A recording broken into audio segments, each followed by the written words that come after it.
Welcome to a shoulder class today, and I've got one of my favorite exercises, so looking forward to that. You don't need any equipment, but I have got a cushion and a block just for when we come into side lying, but you may or may not need it.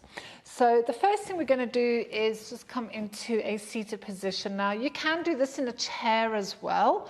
You can also do this in kneeling, which I might actually do just because it's easy for me to turn around when I come into demonstrating. So you can also be in this position.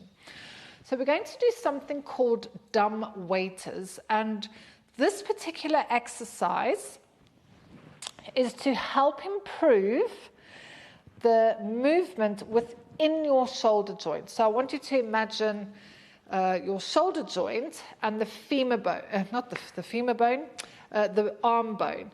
So it wants to turn without the shoulder bone turning, the shoulder joint moving as well, okay, so that we can try and free up that joint a little bit. There are various ways of teaching this. Sometimes you can squeeze the back, sometimes you don't. But for what I'm after today is I want to go through dissociation of the shoulder joint.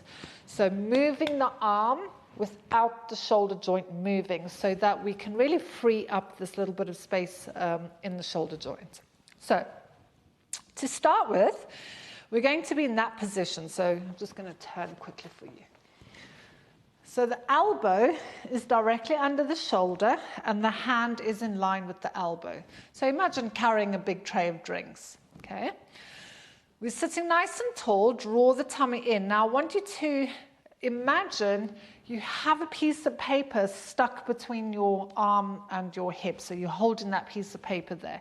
And in fact, if you've got a little envelope or something, do this exercise because it is going to help.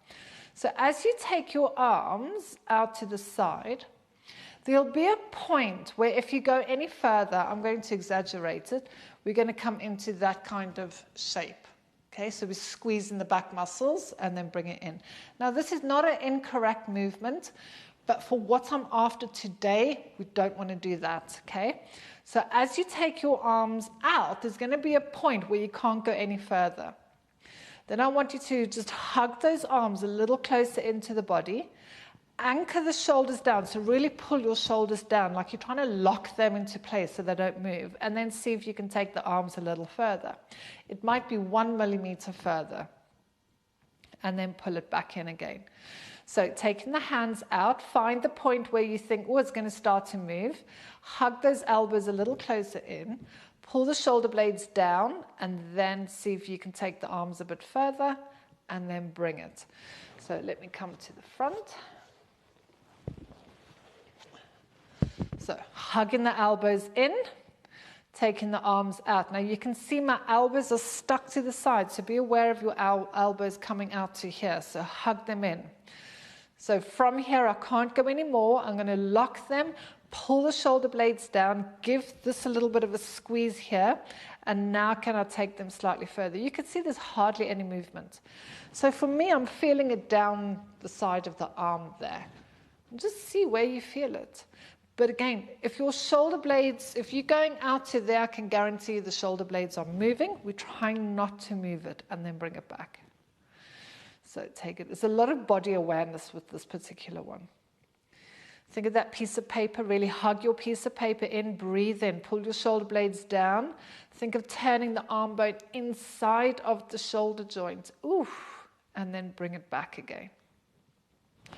Need a little shake there. Elbows hug in. Palms are nice and flat in line with the elbows. Taking it out. Find your sweet spot. Now, draw the shoulders down, hug that little piece of paper in, and then can you take it a little further?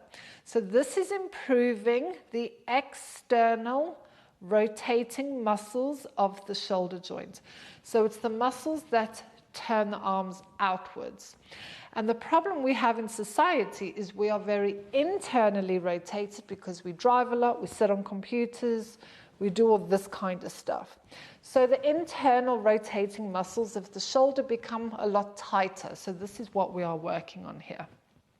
So it's actually quite important for posture and all these things. So taking it out. And then find your little sweet spot. And then can you go a little bit further? Good. And then we're just going to do one more. So take the arms out, give that paper a little bit of a squeeze, pull the shoulder blades down the back. Can you take it a bit further? Whee! And then bring it in. Oh, marvelous. I do like it when you can feel stuff. So we're going to come into lying on the side. This is one exercise I'm going to demonstrate twice to you, once from the front, once from the back, so you can watch to start with. If you've done it with me before, you can carry on. So if you're on a thick mat, make sure you're at the front so you don't roll off the back end. And if you're going to use a block under your head, have your head at the front of the block. And then your arms are going to be out over here. So not everybody likes to have a block. There's benefits to not using it. You can have your head there, and it's actually stretching all these neck muscles over there. But for me personally, I like to have a block under my head. So with the chalk circles, just completely let your hips go. We don't need to worry about them. They will need to move, so you don't even need to think about them. Just relax yourself where you are. Top hand is going to go onto the floor. We're going to draw a line towards the head. Okay, so now the elbow needs to bend because my head's in the way. From here, you're going to allow yourself to roll on to the upper back. So both shoulder blades on the floor. And then you're going to keep drawing that circle. Got a wall there. All the way around and bring the hand back over the hips. I'm going to show you again, because this can go a little bit wrong. Top hand goes on the floor. Now let your shoulder blades go onto the floor. The top leg must move. And bring the arm all the way around, back over the hip. So I'm going to turn around. So top hand on the floor, circle it. Now, when you come into this position, you need to make sure the shoulder is on the floor, because if you don't, you're going to land up doing that kind of thing. Can you see this awkward position that the shoulder joint is in? So if you make sure both the shoulder blades, when the arm comes around, is nice and straight. Now, if you've had surgery or you've got any shoulder problems, then the hand can stay off the floor and you just make the circle a lot smaller. Okay? So you want to find where it's pulling, but it's not painful. I've had quite a few clients with breast cancer, and they've had surgery. This has been such a fantastic exercise for their recovery. And they've just started with really, really small circles and then got bigger and bigger. So top hand goes on the floor. And reaching around.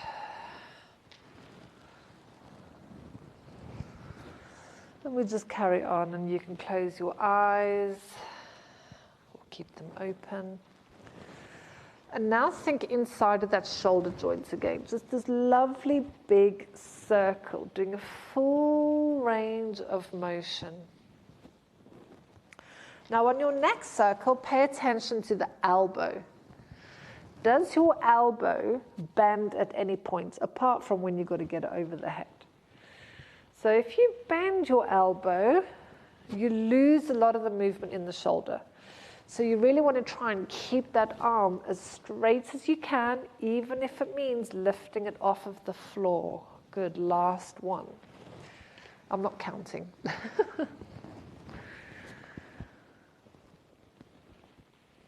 So my clients absolutely love this one. Good. And then once your arm comes back to the front, we'll switch over to the other side.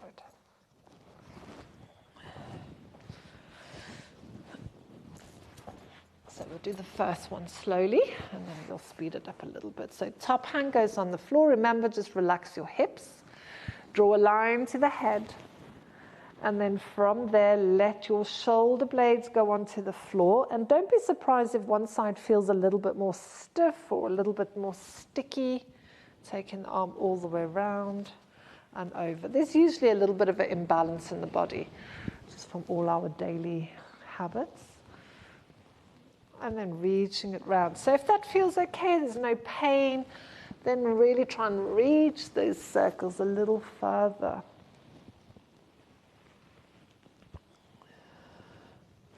And if you've noticed now that there's one side that's particularly tight or particularly challenging, you can go back to that side now if you want to while we do the last few. So reaching, reaching, reaching. Like I said, this is a big favorite in the studio. So let's do 2 more.